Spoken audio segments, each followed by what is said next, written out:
Bon, merci Seigneur. Seigneur, nous t'accueillons ce matin. Aide-nous toujours à garder nos yeux, nos pensées sur toi, sur ta parole et tes promesses qui sont oui et amen. Merci Seigneur pour cette grâce, ce privilège que tu m'accordes de prêcher, Seigneur, la bonne nouvelle ce matin. La bonne nouvelle de Jésus-Christ, du Seigneur, de notre Dieu de paix. Aide-moi, Seigneur, à le faire avec la présence, l'onction et la puissance de ton Saint-Esprit, afin que ton nom soit glorifié, Seigneur, ce matin. Que mes frères et mes sœurs soient affermis, enracinés de ta grâce, de ta paix, Seigneur. Aide-moi à le faire, et toute la gloire te revient. Au nom de Jésus. Amen. Amen. Alléluia. Alors ce matin, je vais commencer par remercier le Seigneur. Tu ne savais pas, José, tu ne savais pas, mais c'est toujours bon de savoir que Dieu confirme ta parole, parce qu'on est toujours, sais-tu ta volonté, tu vois ce que je veux dire? Alors, on attend un signe. Mais tu me l'as donné ce matin par José, quand tu as parlé de déposer tes fardeaux.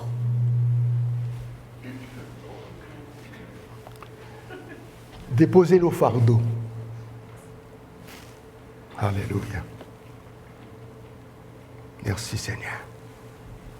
Car les fardeaux, c'est, comme on dit ici en Acadie, c'est pesant, c'est lourd.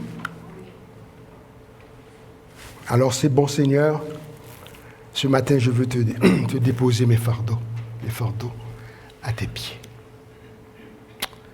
Alors le titre du message de ce matin, c'est que le Dieu de paix, notre divin berger. Le Dieu de paix, notre divin berger. Alors, cet extrait de l'épître moi je pense que c'est de Paul, l'apôtre Paul, au 13e chapitre, versets 20 et 21. Alors je lis dans Louis II,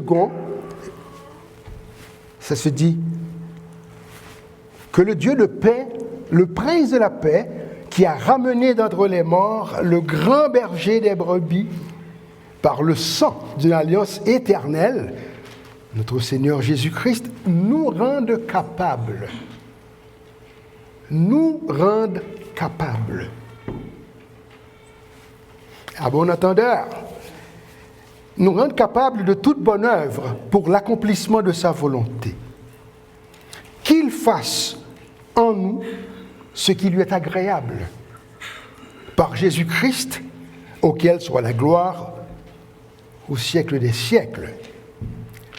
Et dans la version Bonne Nouvelle aujourd'hui, c'est dit ceci, Dieu a ramené d'entre les morts notre Seigneur Jésus-Christ, qui est le grand berger des brebis, à cause de sa mort, par laquelle l'alliance éternelle a été confirmée. Alors que le Dieu de paix nous rende capables, que le Dieu de paix. Hello? Que le Dieu de paix nous rende capables, pas nous. C'est là le problème. Que le Dieu de paix nous rende capables de pratiquer tout ce qui est bien pour que vous accomplissiez sa volonté. C'est lui.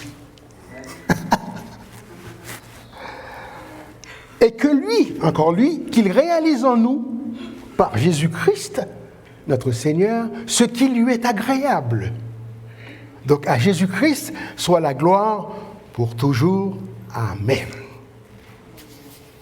Alors, soit dit en passant, mes frères et sœurs, ces versets sont une prière, une exhortation, c'est une bénédiction apostolique qui conclut, ça c'est la fin de l'épître de Paul aux Hébreux, Donc, qui conclut l'épître de Paul aux Hébreux. Ça se terminait par une prière, une exhortation. Alors, je vais, par la grâce du Seigneur, je vais ouvrir mon cœur à vous ce matin. Quand j'ai lu ces versets de ce matin, j'ai poussé un long soupir de soulagement et d'encouragement. Et j'ai rendu grâce au Seigneur, notre Dieu, pour sa grâce, sa compassion, sa consolation et sa miséricorde. Parce que j'étais fatigué. J'étais chargé. Ça vous arrive-tu des fois? Bon. On n'est pas au tribunal ici. On n'est pas au tribunal. Lui, il a été jugé à notre place. Il a tout pris, le fardeau de nos péchés. Il a tout, et il a tout accompli. Donc quand j'ai lu ce matin que le Dieu de paix, le Seigneur m'a dit, vois-tu, petit Jean, calme tes nerfs. C'est pas toi, c'est le Dieu de paix. Le prince de la paix qui nous rend capables d'obéir à Dieu, de faire sa volonté. Et ça m'a...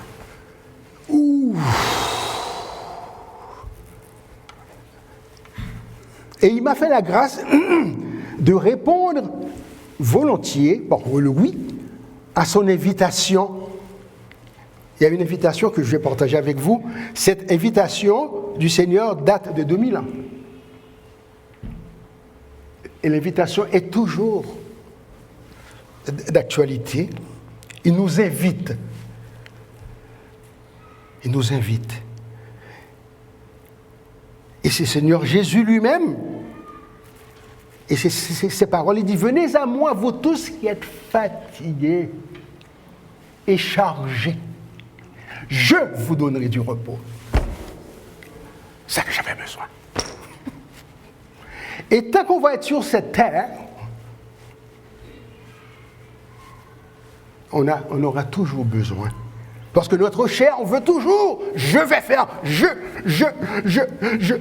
oh bébé. Misère de misère.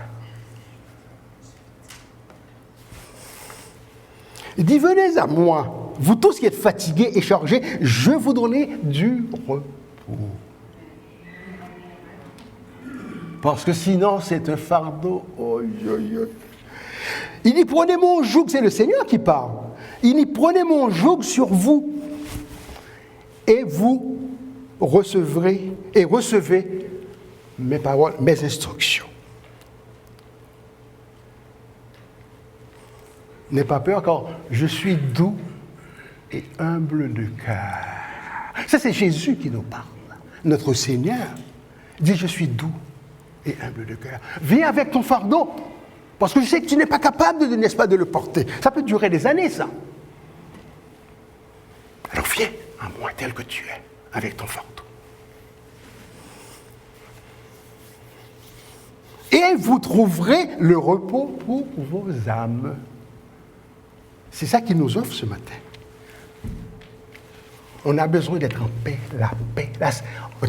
Au Canada, on n'a qu'à dire la sainte paix.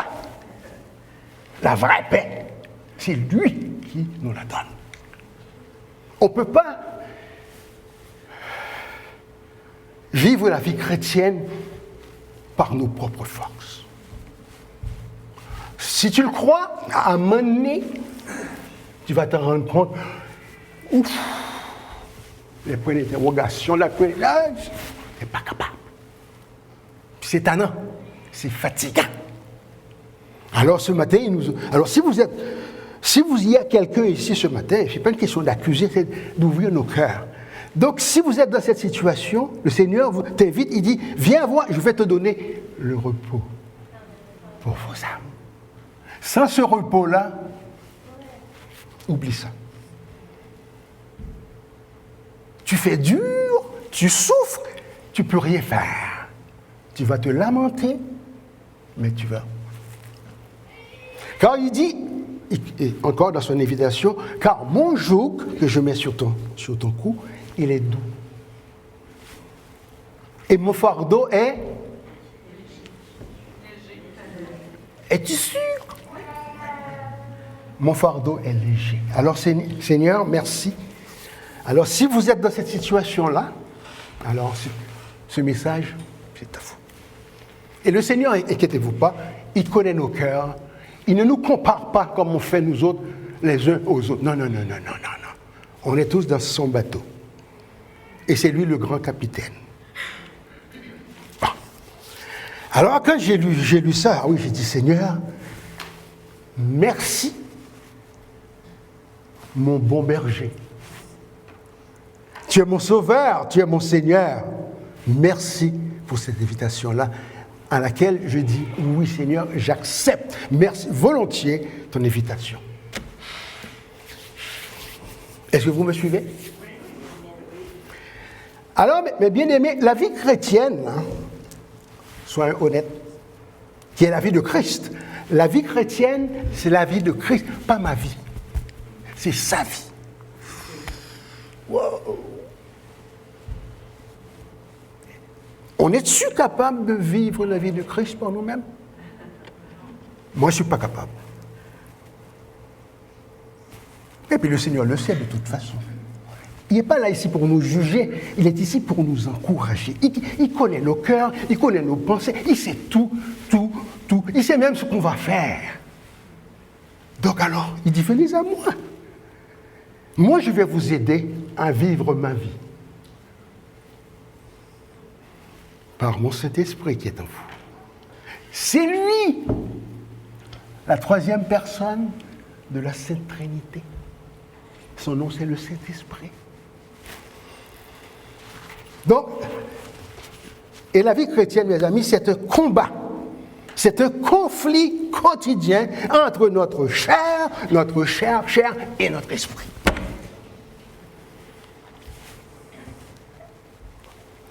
Si vous êtes d'accord, dites Amen. Amen. C'est un combat. C'est un dilemme de tous les jours quotidiens. Parce que Paul dit dans Galates 5 et 17, la chair a des désirs contraires à ceux de l'esprit. Misère. Soyons honnêtes.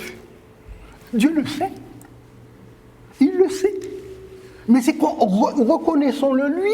Puis, oui, c'est vrai, Seigneur, tu as raison. Donc, la chair a des désirs contraires à ceux de l'esprit, et l'esprit on a de contraires à ceux de la chair. Ça ne marche pas, ça. C'est l'un ou l'autre. C'est l'un ou l'autre. Mais des fois, on essaie de combiner les deux. Ça ne marche pas. Ça vous encourage-tu? Moi, ça m'encourage. Et c'est ça que je veux. Dis Seigneur, donne-moi cette opportunité-là de partager, tu vois, la vérité, la parole de Dieu avec mes frères et sœurs. Parce qu'on est tous poignés dans ce combat-là. Et tant qu'on va être sur cette terre, c'est ça qui est ça. Donc, ils sont opposés, ma chair et mon esprit, ils sont opposés. Imagine-toi donc. Ils sont opposés entre eux. Donc, afin que vous ne fassiez pas ce que vous voudriez. Donc, c'est Galates 5 et 17. Alors, que faire? Ou me dit, quoi c'est moi faire, mon lolo? Quoi c'est moi faire? C'est quoi tu vas faire? Il faut que tu trouves une réponse. Il faut trouver une solution. Tu ne peux pas, comme ça, la chair. Oh, misère. Alors, il nous donne la réponse. Je dis donc, marchez selon l'esprit, et vous n'accomplirez plus pas les désirs de la chair. On a un choix à faire. On a un choix. Donc, à un moment donné, il a dit, ce n'est plus moi qui vis, c'est Christ qui vit en moi. Ça fait-il du sens? C'est ça la réponse. On marche, on a un choix. Seigneur, moi je vais marcher c'est ce quoi tu me dis, c'est ça qui va me guider, pas autre chose. Oui. Autrement dit, donc il dit, ce n'est plus moi qui vis, c'est Christ qui vit en moi. Autrement dit, lequel des deux, la chair, l'esprit, va avoir le dessus ou le contrôle? Et c'est à nous de décider ça.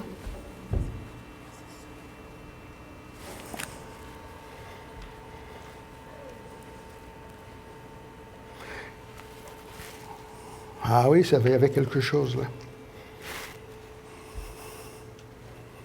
Et voilà. Voilà. Moi j'étais perdu là-dedans. Comment c'est ça? Je ne pouvais rien faire, moi, là.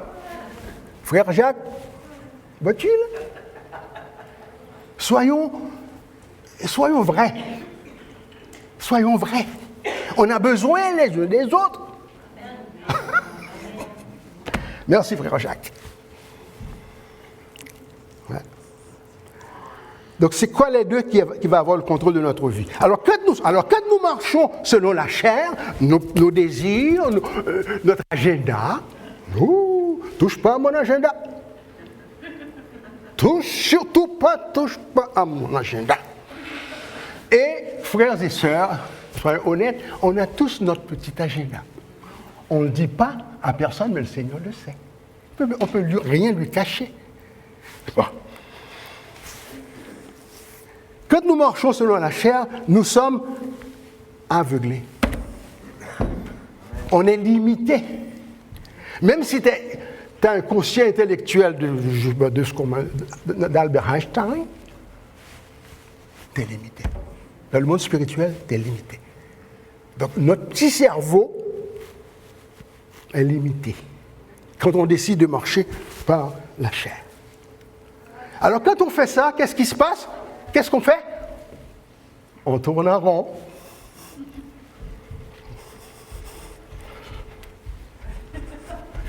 C'est-tu talent, ça? C'est ce qu'on fait.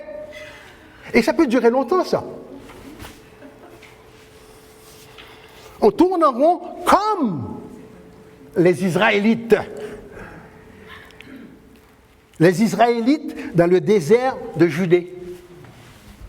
Ils ont, pendant 40 ans, parce qu'ils voulaient faire leur volonté. Alors que Dieu leur avait dit, non mais écoute, Josué et Caleb, bon, on dit voilà, ils ont toi, ben c'est ça, mais Dieu nous a donné déjà la victoire. Alors, allez-y, entrez, faites confiance à Dieu. Non, ils ont tourné en rond. Ils voulaient faire à leur manière. Ils passaient leur temps à râler. Hein, tu vois? Ah oui, mais tu vois, ça confirme.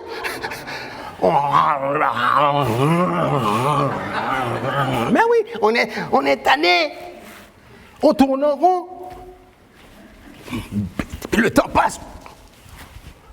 Parce qu'on veut le faire à notre façon. Ben. Et le petit l'a confirmé. Un petit vagabond, un petit ami, ça. Oui, c'est ça. Donc ils se sont frustrés, chialés, puis Dieu les a continués à les bénir pareil. Hein. Ça dépasse notre imagination, ça. Pendant 40 ans. Au lieu d'obéir au Seigneur par la foi en sa parole. Parce que s'ils l'avaient fait, s'ils avaient laissé le contrôle, c'est-à-dire marcher selon l'Esprit, selon la parole de Dieu, ils seraient rentrés dans la terre promise en l'espace de 3 ou 4 jours.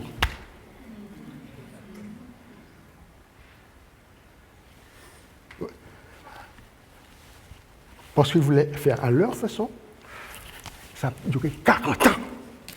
Et il y en a, ils ont crevé dans le désert. En fait, ce que je vous dis ça, je partage avec de ne pas tomber dans ce piège-là. Parce qu'on est humain.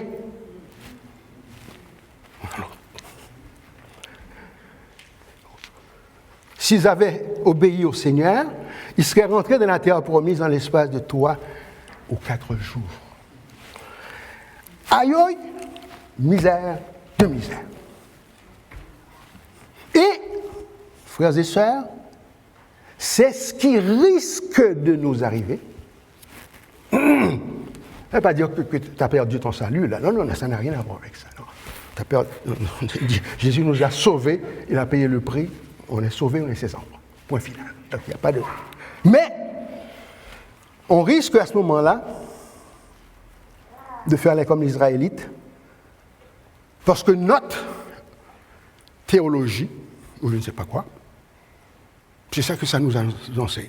Notre école à nous,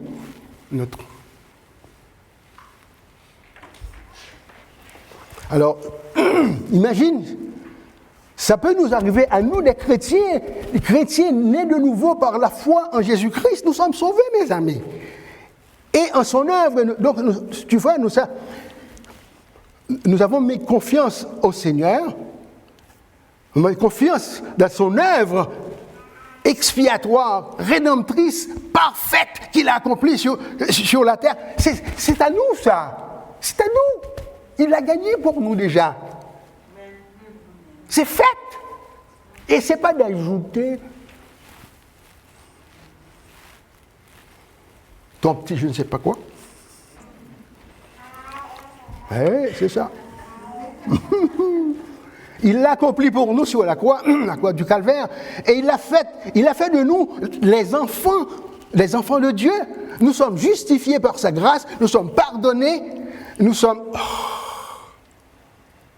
lavés de tous nos péchés. Et nous sommes revêtus du manteau de la justice parfaite de Christ. C'est déjà à nous. Qu'est? Et c'est pas de... Ah oui, mais il n'y a pas de mais là. Tu le crois ou tu le crois pas? Bon, alors voilà.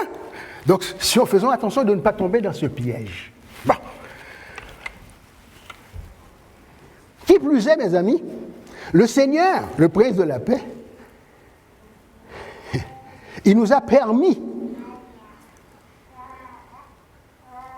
oui, il nous a promis que l'œuvre qu'il a accomplie sur la croix, il va l'achever.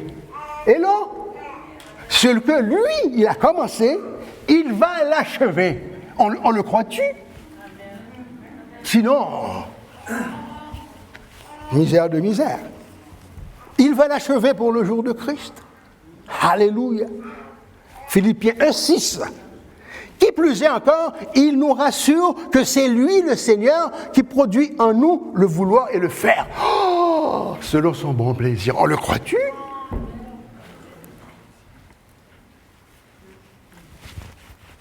C'est ça que j'aime de Dieu, c'est clair. Merci Seigneur. Parce que quand on veut vivre la vie de Christ à notre façon, selon notre école, je ne sais pas quoi, on décide de marcher par la vue. OK? Eh bien, c'est comme embarquer dans un avion commercial Air Canada ou de je ne sais pas quoi, lequel, avec un pilote qui déciderait de conduire l'avion par la vue. Embarquerais-tu dans cet avion-là? Ah, le pilote, il dit à moi, je suis un homme d'expérience, moi. Ça fait 20-30 ans que je conduis l'avion. Donc, je n'ai pas besoin de la vue. Embarquerais-tu dans cet avion-là? Pas moi, en tout cas. Parce que, normalement, de façon normale, il devrait conduire par le radar. Peux-tu remplacer le radar? Même si tu es intelligent, tu es brillant. Alors des fois, faisons attention. Le Seigneur Jésus est notre bon berger, mes amis. C'est-à-dire, c'est lui qui nous conduit. Nous, on suit un mouton, et quand le mouton ne veut pas, on suit le berger. Le Seigneur est notre berger. Nous sommes ses brebis.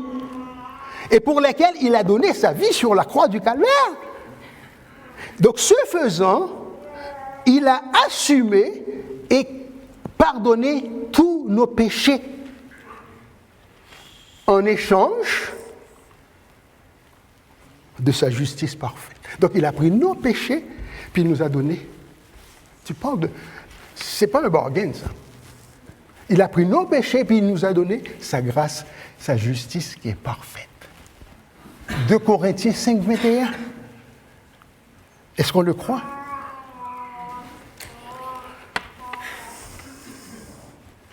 Ce faisant, c'est ça. Donc, nous pouvons donc lui faire confiance. Que lui, il nous a promis qu'il pourvoirait à tous nos besoins. Est-ce qu'on le croit?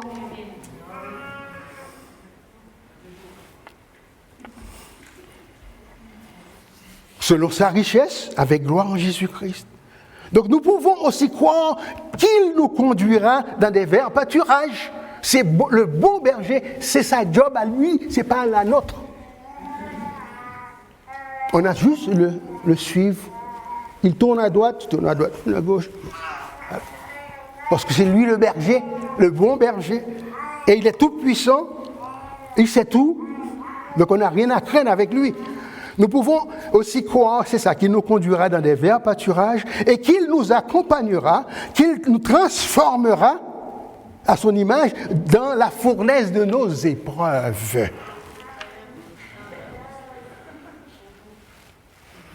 Y a-t-il des épreuves? As-tu vécu des épreuves, n'est-ce pas, dans ta vie? Bon, ça c'est un message à part, je ne vais pas, parce que c'est tellement vaste, tu vois. Mais c'est une réalité. Tant que tu vas être sur cette terre, tu vas devoir faire face à l'adversité. C'est des choses qui ne font pas ton affaire. Ce n'est pas nécessaire. La maladie, il n'y a pas que la maladie. Il y a autre chose. Me, myself and I. C'est lui le problème. Notre orgueil. Et essaie de te libérer de ton orgueil. Bonne chance. Tu n'es pas capable. Bon, tu vas peut-être réussir une coupe de jaune. Mais non, ça t'aveugle. La vie chrétienne, c'est la vie de Christ. Pas ma vie. Alors, merci Seigneur, c'est lui qui nous conduit dans des vers, n'est-ce pas? Donc, dans la fournaise ardente, il est toujours avec nous. Voilà qui fait toute la différence. On n'est pas seul. Il est avec nous tous les jours.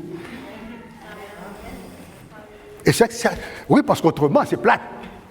C'est désespérant. Être tout seul à souffrir, être confronté à notre impuissance, notre incapacité, nos faiblesses. Tout seul, l'on ferait dur. Mais des fois, on oublie. Parce que ça dure trop longtemps.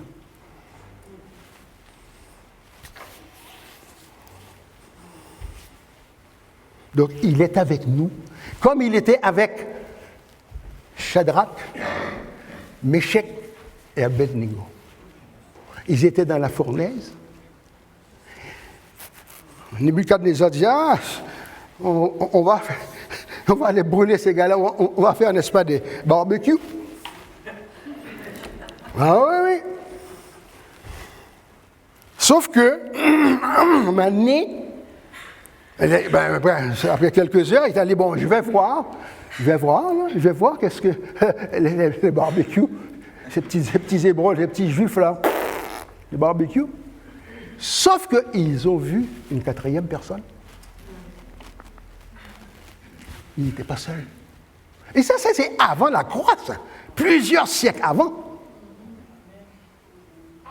Alors imagine aujourd'hui, le Seigneur est déjà venu, il a vaincu le malin, il a vaincu le monde, le péché. Il était avec eux. Alors vous et moi, quand nous passons par des épreuves, gardons nos yeux sur le Seigneur, sur sa parole, parce qu'il dit, je ne vous délaisserai jamais, je vous abandonnerai. Pour Zarakim, petite parenthèse. Mon frère, garde tes yeux sur le Seigneur. Tu n'es pas seul là-dedans qui attend de voir la délivrance de Zarakim, de ta petite fille. Parce que tout seul, c'est trop. Le Seigneur est avec toi. Et puisqu'il est avec toi, qui sera contre toi? C'est comme, en passant, je me permets de penser à mon pays natal. Un jour, le Seigneur Jésus lui-même va venir délivrer Haïti. Sa beauté, sa grâce nous enveloppe tous les jours de notre vie. Merci Seigneur. Donc Paul avait donc raison, il parlait en connaissant. Et l'apôtre Paul... Alors, s'il y a quelqu'un qui a vécu des épreuves dans sa vie, c'est l'apôtre Paul. Et Dieu lui avait, de sa miséricorde, il a dit à Ananie, avant de dire à cet homme-là, sur le Tarse, tout ce qu'il aura à subir pour moi. Le prix à payer, finalement, c'est que notre chair soit remise à sa place. C'est ça. Notre chair, conteneur, c'est de la fournaise de l'épreuve que le Seigneur lui règle son problème. De la fournaise des épreuves. C'est là que la transformation se fait, s'opère dans nos épreuves, mes amis. C'est pour ça qu'à un moment donné, Paul a dit, réjouissez-vous, hein? Réjouissez-vous toujours dans le Seigneur.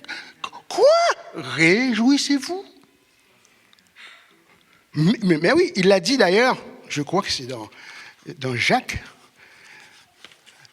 le demi-frère du Seigneur. C'est ça. Ouais, Jacques. Parce que ça nous encourage, parce que nous sommes tous dans ce bateau. OK? Il dit. Bon. Alléluia. Mais mes frères, Jacques 1, première épître de Jacques 1, verset 2, il dit, mes frères, regardez comme un sujet de joie complète les diverses épreuves auxquelles vous pouvez être exposés. Après avoir râlé un petit peu dedans, c'est correct, on est humain. À un moment donné, le Seigneur dit non, réjouis-toi. Bon, je suis à l'œuvre. Mais il faut que le vieil homme, c'est le Seigneur seul qui puisse régler son problème. Et ça fait mal, c'est ça le prix à payer. Mais ça vaut la peine parce que, parce qu'il dit, sachant que l'épreuve de votre foi produit quoi? C'est quoi ça, la patience?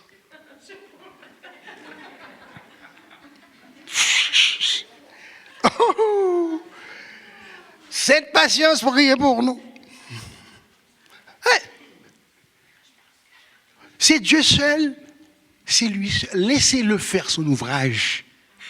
Laissez-lui faire sa job dans nos vies, parce qu'on n'est pas capable de nous-mêmes. Et essayons pas d'aller chialer après quelqu'un d'autre, parce que tu n'es pas meilleur. OK? Si tu veux quelque chose, prier pour ton frère ou ta soeur, encourage-le.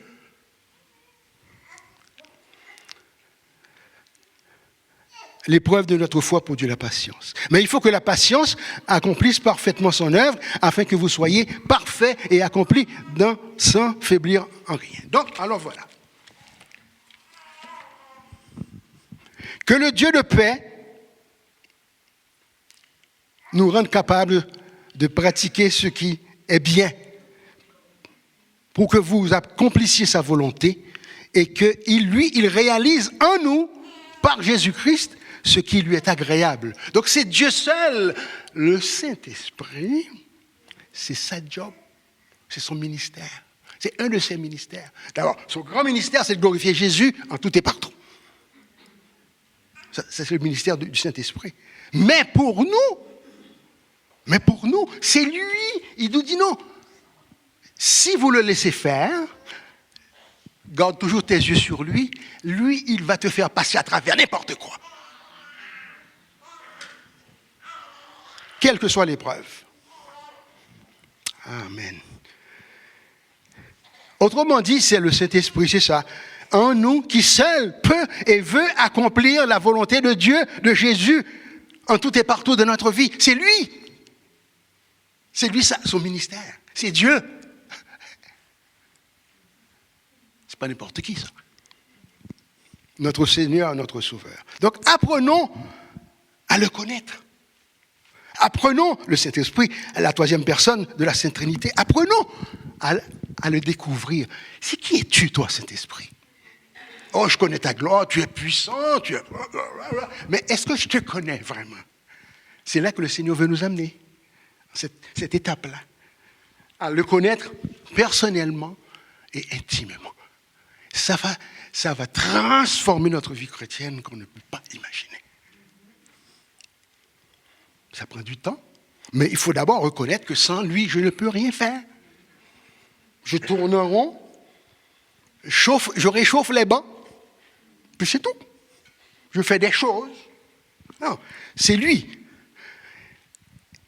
Et le Saint-Esprit n'est pas une force, une puissance aveugle. C'est lui. C'est lui qui a conçu le Seigneur Jésus dans le sein de Marie, sa mère. C'est quelqu'un, ça, hein? C'est lui. C'est lui seul.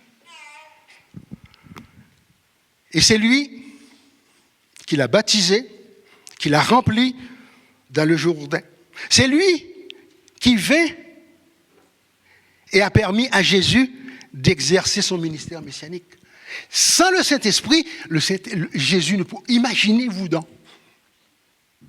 Il ne pouvait pas. Alors imaginez vous et moi. Donc on a besoin de lui.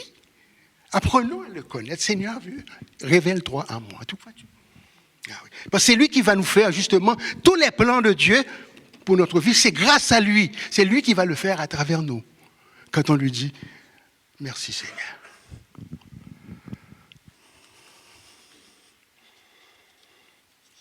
Alors pour finir, c'est lui qui a fondé l'Église du Seigneur à la Pentecôte. Et c'est lui qui nous fait grandir en Christ. Amen. Sans lui, nous ne pouvons rien faire, mais nous pouvons tout par lui qui nous fortifie. Alors Seigneur, merci infiniment. Merci infiniment pour ta parole, pour tes promesses. Qui sont oui, amen. Merci pour ton Saint-Esprit, que grâce à lui, c'est lui qui va nous faire... Tu vas accomplir ta volonté dans notre vie à travers lui, grâce à lui. C'est lui qui va le faire à nous. Comme ça, on ne pourra pas se glorifier. On va glorifier le Seigneur. Merci pour cette opportunité. Seigneur, bénis le pasteur Luc et sa famille. Pasteur Diane et sa famille. Les membres du comité, et les membres de leur famille. Tous les agneaux, toutes les brebis du centre chrétien évangélique. Merci pour tous et chacun d'eux. Oui, Seigneur, aide-nous à grandir. Aide-nous à grandir dans la connaissance du Saint-Esprit.